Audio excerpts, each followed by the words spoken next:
Sa simpleng mga ingredients ay makakagawa nga tayo ng paborito nating espasol. Let's get it on!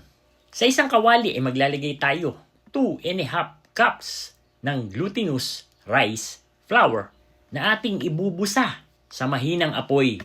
Hahalu-haluin lang natin hanggang sa ito ay mamula. Yung medyo mapula lang. Kuha tayo ng 1/2 cup, set aside natin ito. Sa isang bowl ay maglalagay tayo ng 400 ml ng coconut milk at 1 cup ng condensed milk. Dahil wala tayong nabili na ube condensed milk, ay lalagyan na lang natin ito ng ube flavor.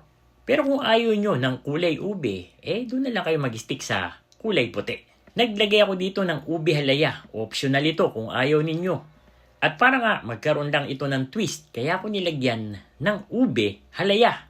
Yung iba naman ay nilalagyan nila ng grated na buko. Pagkatapos nating mahalo, ay ililipat na natin dun sa ating dry ingredient yung pinapula natin na glutinous rice flour. So, gumamit nga tayo dito ng salaan para pino ang kalabasan. At the same time, ay madurog pa natin yung ube halaya na hinalo natin. So, continue stirring lang hanggang sa ito ay lumapot at matuyo na. Then, maglalagay din ako ng shredded cheddar cheese. Dahil nga hindi naman pambenta ang ating gagawin, ay eto at dinamihan ko na.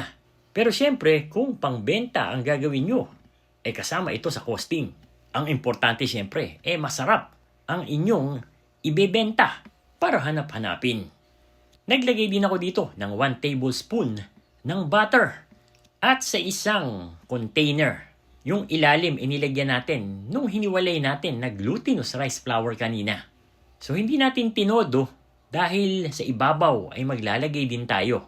Sa mga nagtatanong, ito po yung hiniwalay natin sa una pa lang na 1/2 cup.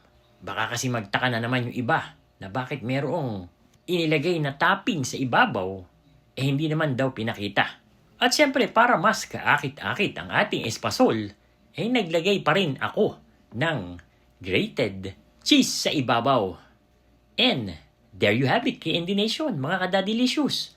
Ito yung ating version ng mas pinasarap na espasol.